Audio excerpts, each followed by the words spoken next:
Noon, ang Cristobal Holdings ay isa sa pinakamatatag na kumpanya sa bansa.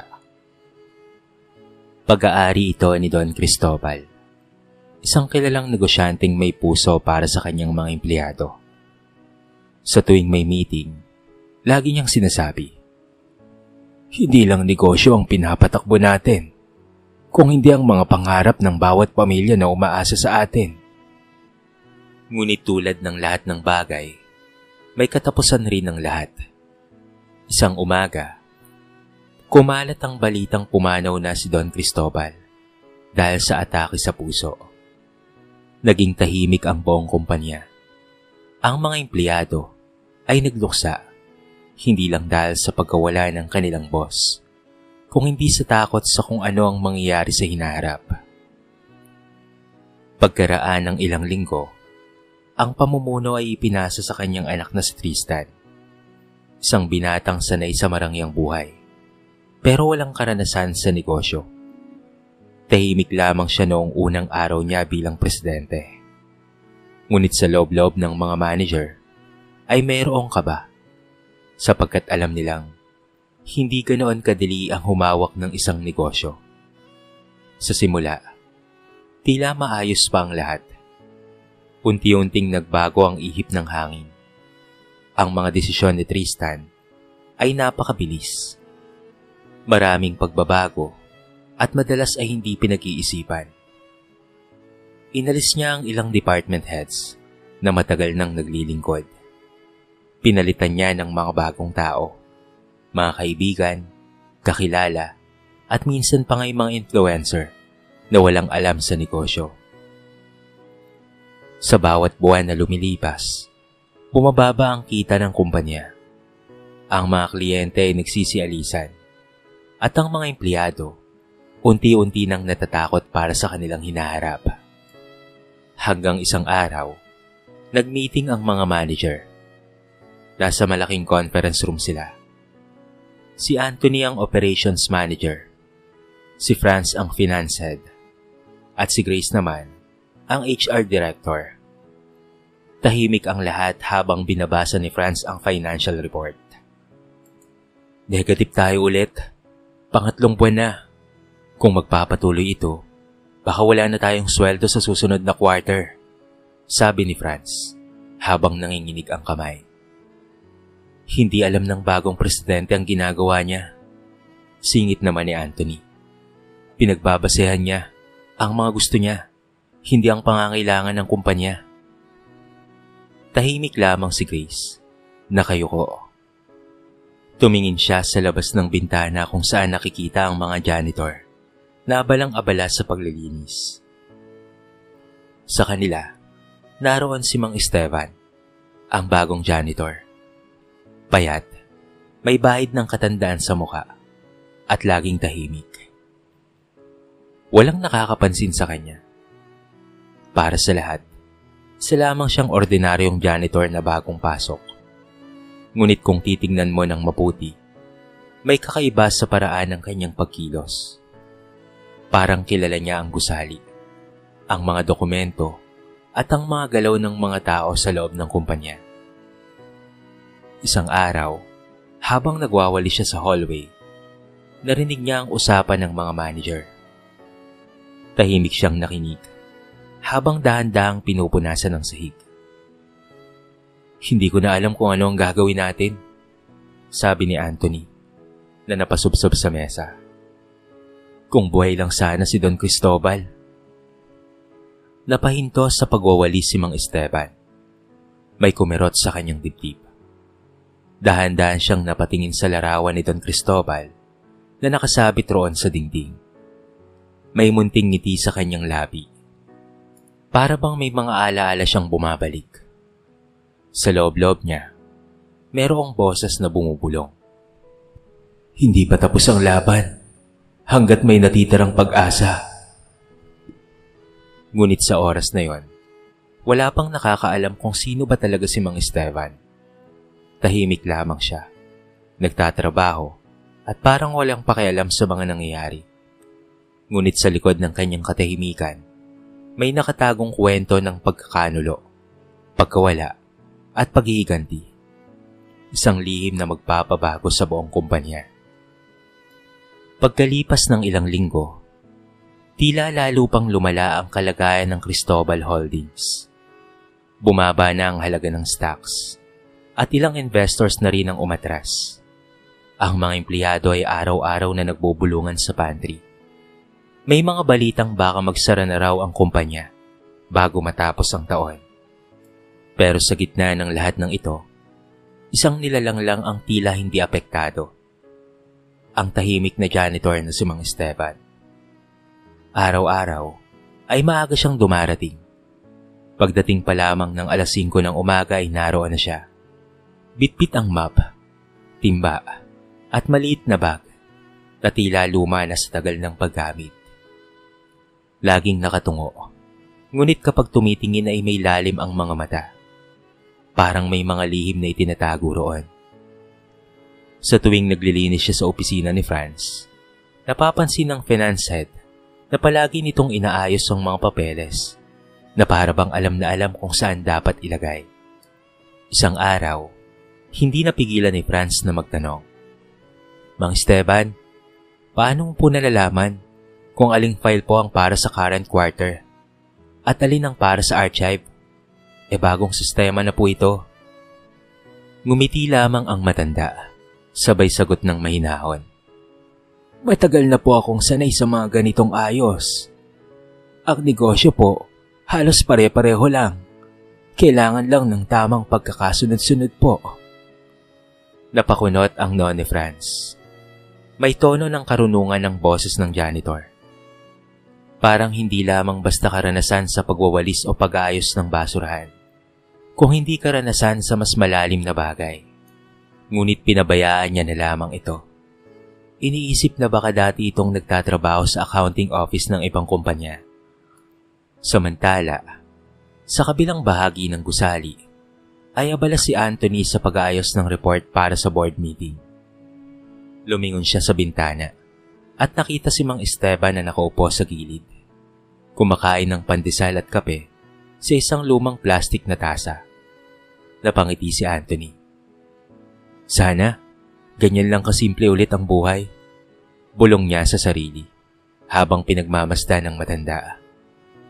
Pero napansin niya, habang si Mang Esteban ay nagkakape, may hawak itong maliit na notebook. Tila sinusulat nito ang ilang mga numero. Mabilis, eksakto, at parang may sinusuri. Hindi niya na lamang pinansin noon. Ngunit kalaunan, ay malalaman niya na may malaking ibig sabihin pala yon. Kinagabihan, habang halos lahat ng empleyado ay umuwi na, naiwan naman itong si Grace, ang HR director. Nakita niyang naglilinis si Mang Esteban sa lobby. Tahimik lamang ito, pero nang mapansin niyang may sirang ilaw sa kisame, kinuha nito ang isang lumang tuwalya, gumamit ng hagdan at pinalitan ng ilaw, isang bagay na hindi karaniwang ginagawa ng mga janitor, sapagkat ang iba ay nakapokus lamang sa pagwawalis at paglilinis. Hindi na para pansinin pa ang ilang mga bagay na dapat gawin. Pero si Mang Esteban ay merong malasakit. "Ay, ang galing niyo naman po, Mang Esteban," sabi ni Grace habang nakangiti. "Mukhang marami ka pong alam ah." Ngumiti lamang ulit ang matanda. "Matagal na po akong nagtatrabaho sa ganitong lugar, ma'am. Marami po akong natutunan sa pagdaan ng mga panahon." Habang nagsasalita ito, hindi napigilan ni Grace na mapansin ang isang lumang singsing sa daliri ni Mang Esteban. May nakaukit na letra, CH, Cristobal Holdings. Parehong logo sa lumang gusali, bago pa ito na-redesign ni Tristan. Kinabukasan, nag-usap-usap ang mga manager. Sabay silang napatingin sa matandang janitor, nakasalukuyang nagmamap sa labas ng conference room. "Napapansin niyo ba yung janitor?" tanong ni Grace. "Parang iba siya. Masyadong maayos. Masyadong alam ang paligid." "Oo nga eh," sagot naman ni Franz. "Minsan nga, may nasabi siyang term sa accounting na cash flow ratio. Akala ko nagbibiro lang, pero tama yung definition. Tahimik si Anthony, pero may ngiting misteryoso sa labi. Alam nyo, baka dati ang supervisor o accountant. Sayang naman, janitor na lang ngayon. Ang hindi nila alam, sa labas ng pinto ay naririnig sila ni Mang Esteban. Napatigil siya sa pagmamap, ngumiti ng mahina at bumulong sa sarili. Kung alam nyo lang, minsan, hindi hadlang ang walis para bumangon muli. Lumipas ang mga araw at lalo pang lumubog ang kumpanya. Nagsimula nang magbawas ng mga tao at may mga empleyadong umiiyak dahil mawawala na sila ng trabaho. Sa mga mata ng lahat, unti-unti nang nawawala ang pag-asa. Pero sa gitna ng lahat ng iyon, may isang matandang janitor na patuloy lamang sa pagtatrabaho. Tila may sariling plano at tahimik na naghihintay ng tamang oras. Lumipas pa ang mga linggo. Sa unang tingin, parang wala namang nagbabago sa kumpanya. Pero kung mapapansin mo ng mabuti, may mga kakaibang nangyayari sa loob ng Cristobal Holdings. Sa accounting department, napansin ni Franz na may ilang report na bigla na lamang naging tama, kahit dati mali ang mga datos. Sa operations department, napansin naman ni Anthony na may ilang mga dokumentong naayos, mga proposal na dati hindi nila makita. Ngayon ay bigla na lamang nasa mesa na nila.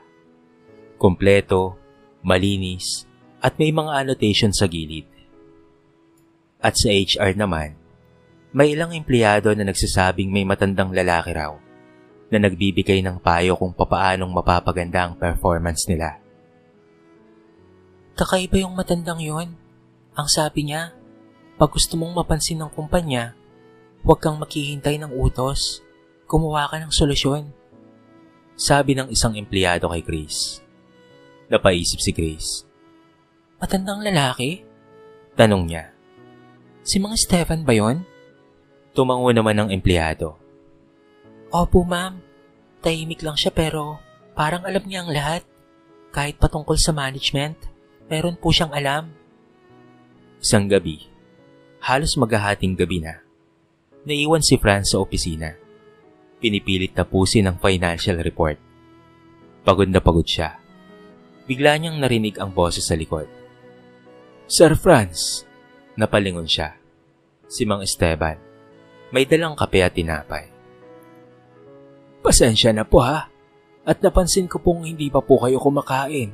Mainit pa po yan, para po sa inyo. Ngumiti siya. Bagyang nagulat sa kabaitan ng matanda. Ay maraming salamat po Mang Esteban. Nakakahiya naman po. Walang anuman sir. Alam nyo, minsan, ang pinakamabigat na problema ay hindi lamang pera o utang ng kumpanya, kung hindi yung mga taong nakakalimutang magpahinga. Napatahimik si Franz. Parang biglang gumaan ang dibdib niya. May karunungan sa bawat salita ng matanda. Para bang isa itong dating leader. Kinabukasan, nagkaroon ng emergency meeting. Lalong lumala ang sitwasyon. Maraming kliyente ang umatras. At si Tristan, ang bagong presidente, ay nagagalit na sa mga manager at pati na rin sa mga empleyado. Anong ginagawa niyo ha?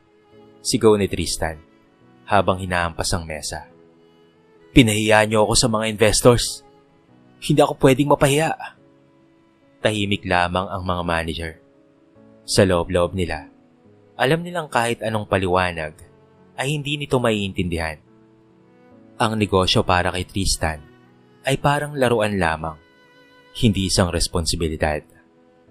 Pagkatapos ng meeting, lumabas sila ng conference room. Mabigat ang loob. Habang naglalakad sa hallway, nakita nila si Mang Esteban na naglilinis sa may gilid.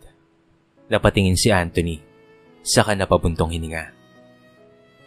Tahimik naman si Mang Esteban, pero bahagya siyang tumingin kay Anthony at mahinang nagsalita.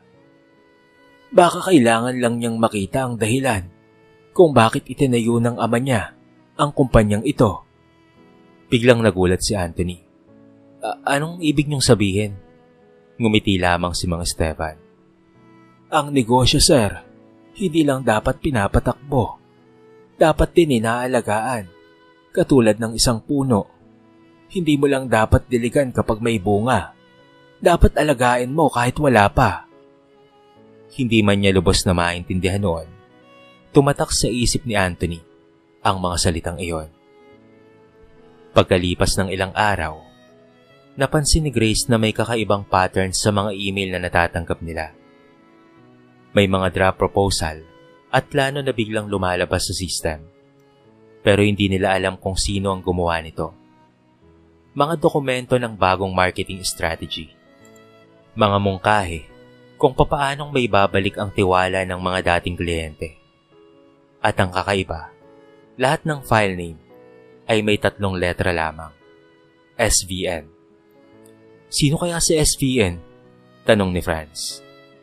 Wala tayong empleyado na may ganyang initial. Baka hacker. Biro naman ni Anthony. Pero sa loob-loob niya, may kutob na siya sa kung sino. Napatingin siya sa labas ng salamin. At naroon si Mang Esteban, naglilinis, habang palihim na nakangiti. Simula noon, unti-unti nang nagkakaroon ng pagbabago. May mga kliyente na muling tumawag. May investor na muling nagpakita ng interes. At ang mga manager, parang muling nagkaroon ng pag-asa. Pero hindi nila alam, ang lahat ng iyon ay dahil sa mga lihim na plano ni Mang Esteban. Sa gabi, habang tahimik na natutulog ang lahat, nananatili siya sa opisina. Inaayos ang mga dokumento, sinusuri ang data, at minsan ay naglalagay ng mga notes sa desk ng mga manager. Tahimik lamang siya, pero sa bawat sulat kamay niyang payo, unti-unti niyang binubuhay ang kumpanyang minsang bumagsak. At sa gitna ng lahat ng ito, isang gabi, habang pinagmamasdan niya ang lumang larawan ni Don Cristobal, bumulong siya ng mahina. Patawarin mo ako, kaibigan. Hindi ko nagawa noon. Pero ngayon, babangon tayong muli. Lumipas ang ilang linggo. At sa unang pagkakataon matapos ang ilang buwan, may ngiti ng muli sa mga mukha ng mga empleyado ng Cristobal Holdings. Ang dating katahimikan sa opisina ay napalitan ng bagyang sigla. May mga nagtatawanan sa pantry. At ang mga manager ay nakikitang mas determinado ng magtrabaho. Unti-unti nang bumabalik ang dating sigla ng kumpanya. May mga bagong investors na biglang lumalapit. At kahit mismong si Tristan, ang batang presidente, ay nagsimulang mapansin na gumaganda ang mga report. Good job everyone, sabi ni Tristan sa isa sa mga meeting. Mukhang effective na ang mga changes natin . Tahimik lamang sina Anthony, Franz at Grace, at ang iba pa. Dahil alam nilang wala namang nabago sa desisyon ni Tristan. Ang mga pagbabago ay hindi galing sa kanya. Galing iyon sa mga lihim na memo, sulat, at plano na patuloy nilang natatanggap gabi-gabi. Mula sa hindi kilalang si SVN. Isang umaga, habang nagkakape si Grace sa lobby, napansin niyang pinupunasan ni Mang Esteban ang signage ng kumpanya. Dahan-dahan, parang may pagmamahal sa bawat letra. Tumingin siya rito at ngumiti. Mang Esteban, parang espesyal sa inyo ang logo na yan . Huminto sa pagpupunas ang matanda. Sa kadahan-dahang ngumiti. Marami na akong nakitang kumpanyang bumagsak, ma'am. Pero kakaiba ito. Ang Cristobal Holdings, may puso. Sayang nga lang at nakalimutan na ng ilan kung papaanong itong itinayo noon. Paano niyo naman po nalaman yun? Tanong ni Grace, habang nakangiti, pero may halong pagtataka. Pag araw-araw mong pinupunasan ng logo, ma'am, kahit hindi mo gustuhin, mararamdaman mong may kasaysayan ito. Tahimik silang dalawa. Sa mga salita ng matanda, may halong lungkot at karunungan. Parang may alam siyang mas malalim kesa sa simpleng paglilinis. Sa loob ng linggong iyon, dumating ang isang malaking client meeting. Isang pagkakataong magdidetermina kung mananatiling buhay ang kumpanya o tuluyan ng magsasara. Hindi pumasok si Tristan dahil nagbabakasyon daw sa ibang bansa. Kaya si Anthony, Franz, Grace at ang iba pang mga manager, sila na daw ang bahala. Kinabahan silang lahat. Ngunit pagdating nila sa opisina, nakita nilang may envelope sa mesa ni Anthony. Walang pangalan ng nagpadala, pero may sulat kamay. Gamitin niyo ito at magtiwala kayo. By SVN. Binuksan nila ang envelope. Laman nito ay isang kumpletong proposal. Detalyado, malinaw, at may mga diagram kung papaanong may babalik ang tiwala ng mga kliyente. Maging ang mga tanong na posibleng itanong ng client ay nakasulat na roon ang mga sagot. Parang eksperto ang gumawa nito, sabi ni Franz, na halos manginig sa gulat. Sino kaya talaga tong si SVN? Hindi ko alam, sagot naman ni Anthony. Pero parang may hindi karaniwang kaalaman siya sa negosyo. Gamit ang mga dokumentong iyon, naging maayos ang presentation nila. Pagkatapos ng meeting, lumapit ang mga kliyente sa kanila at nagsabi ng, "We're in. Magpapatuloy tayo sa kontrata." Dahil doon ay napaiyak si Grace sa tuwa. Sa unang pagkakataon, nakaramdam silang muli ng pag-asa. Kinagabihan, habang mag-isa si Mang Esteban sa opisina, nakaupo siya sa lumang swivel chair, doon sa conference room. Hawak niya ang larawan ni Don Cristobal. Alam kong hindi mo gustong makita ang kumpanyang ito na bumabagsak, Mahinaw niyang sabi. Pero ngayon, kahit matanda na ako, tutuparin ko pa rin ang pangako ko sa iyo. Tumingala siya sa kisame. Sa mga ilaw na dati pinapatay niya tuwing maglilinis, ngayon ay parang nagsisilbing bituin sa kanyang muling pagbangon. Kinabukasan, dumating si Tristan mula sa biyahe. Laking gulat niya nang makita ang bagong energy sa kumpanya. Masigla ang mga empleyado at pati ang mga manager ay masaya. Anong nangyayari dito? Tanong niya. Bakit parang bumalik sa dati ang lahat? Ginawa lang po namin ang mga kailangan, sir. Sagot ni Anthony. Pilit na pinipigil ang ngiti. Good. Akala ko mawawala na kayo sa akin eh. Tugon naman ni Tristan. Sabay ngiti. Mukhang magaling talaga akong leader, no? Tahimik lamang ang mga manager.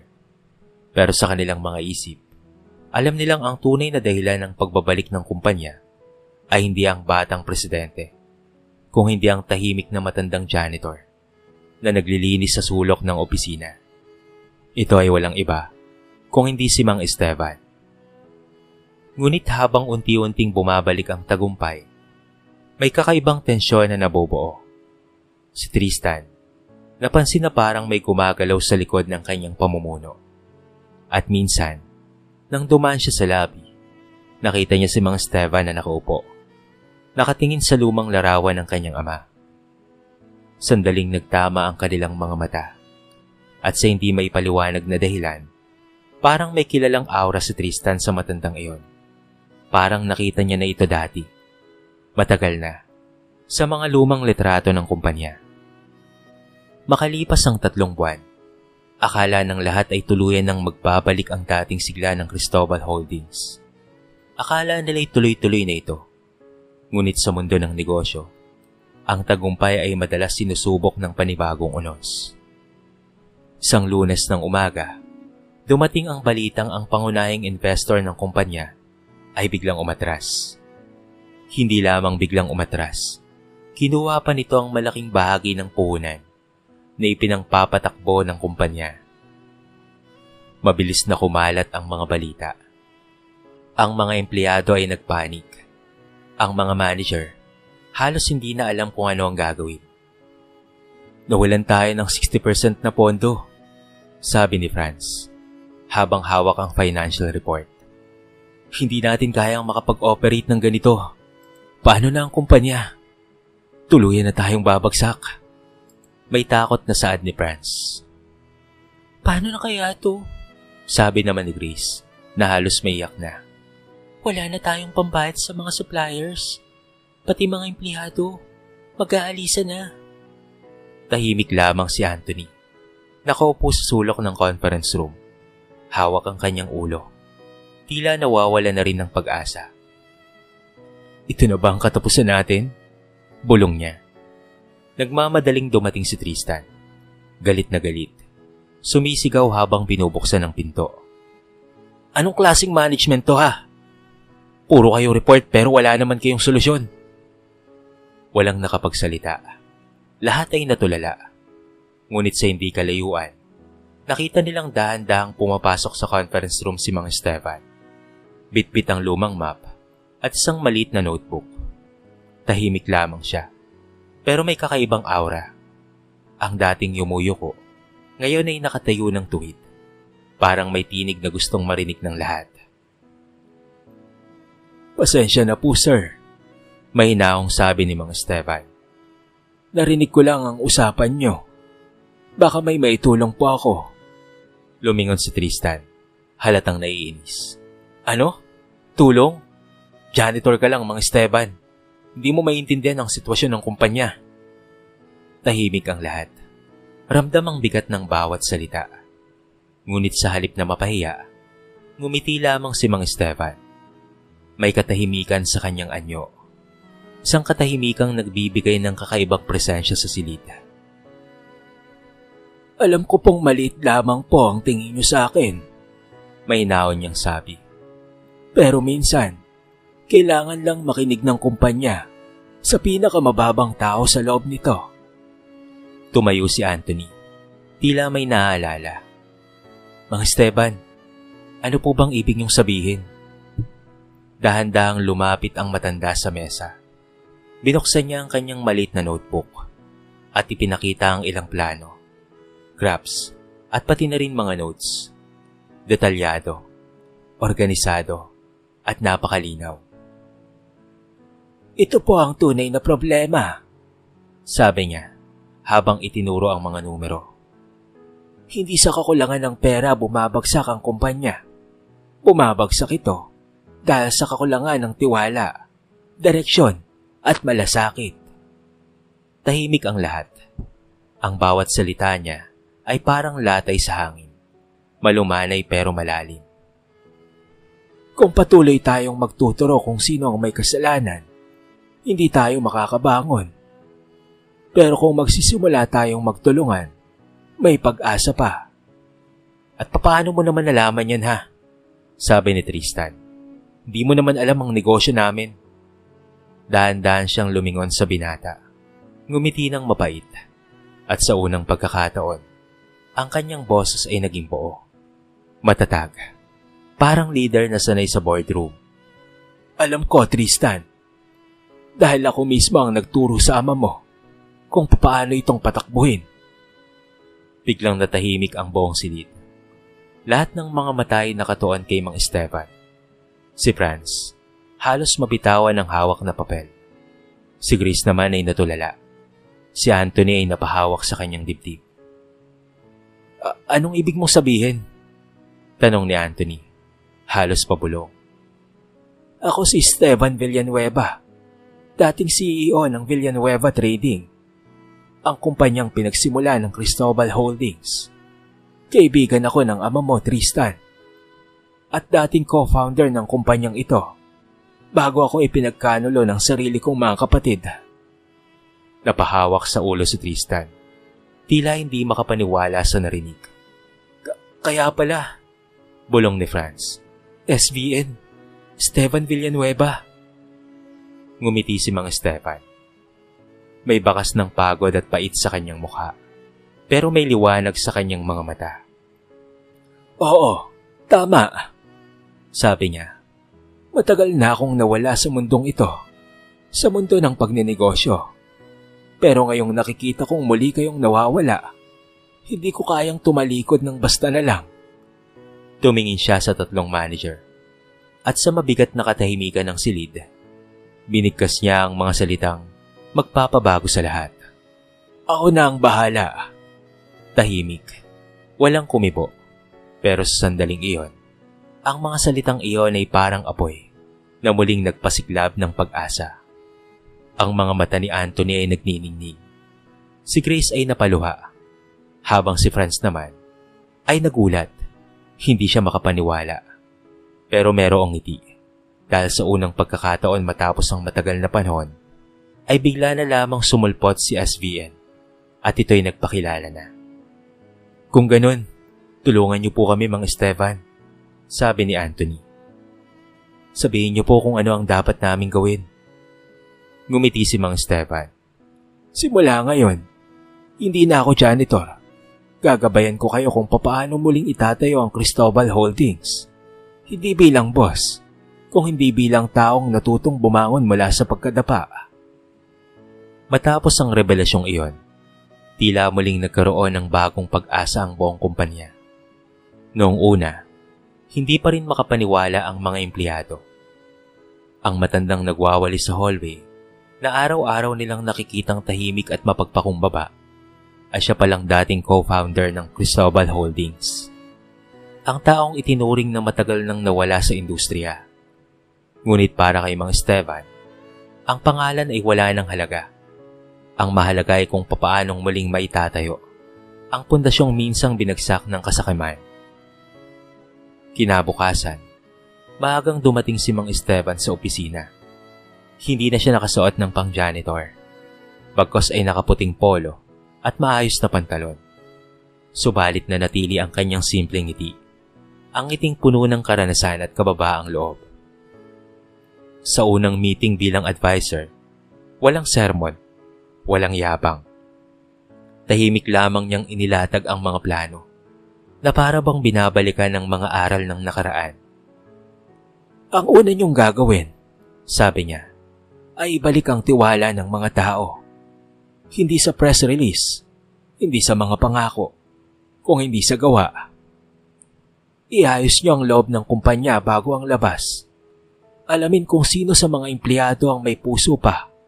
At higit sa lahat, alisin ang takot at palitan ito ng malasakit. Tahimik ang buong silid habang siya ay nagsasalita. Parang bawat salita ay tumatama sa puso ng lahat. Si Anthony na dati madaling sumuko ay muling nagsimulang mangarap. Si Grace na dating laging takot sa pagkakamali ay natutong magdesisyon. At si Franz, na madalas na mapagod, ay muling nagkaroon ng apoy sa kanyang mga mata. Si Tristan naman, ang mayabang na CEO, ay tila isa ng batang handang makinig. Dahil sa unang pagkakataon, may nakita siyang leader na hindi sumisigaw, pero merong otoridad na hindi kailangang ipilit. Para bang hindi nawala si Don Cristobal sa katauhan nitong si Mang Esteban. Masigit na magaling pa ito sa kanilang amo noon. Kaya naman bilib na bilib sila rito. Lumipas ang mga buwan. Unti-unti ngang nagbago ang ihip ng hangin. Muling nabuhay ang operasyon ng kumpanya. Ang mga dating nagbabalak na magbitiw, ngayon ay mas masigasig pa kaysa sa dati. Dahil sa bago nilang sistemang ipinapatupad, isang sistemang tapat, bukas at makatao. Unti-unting naibalik ang mga investors. At isang araw, dumating ang balita na ang Cristobal Holdings ay muling nakapasok sa listahan ng mga top rising companies of the year. Sa araw ng kanilang anniversary celebration, puno ng saya ang buong kumpanya. May musika, tawanan, at mga paalala ng nakaraan. Ngunit ang pinakamalakas na palakpakan ay hindi para kay Tristan. Hindi rin para sa mga manager, kung hindi para sa matandang nakaupo sa gitna ng entablado. Nakangiti habang pinapanood ang lahat. Mga kaibigan, sabi ni Tristan habang nakatayo sa harap.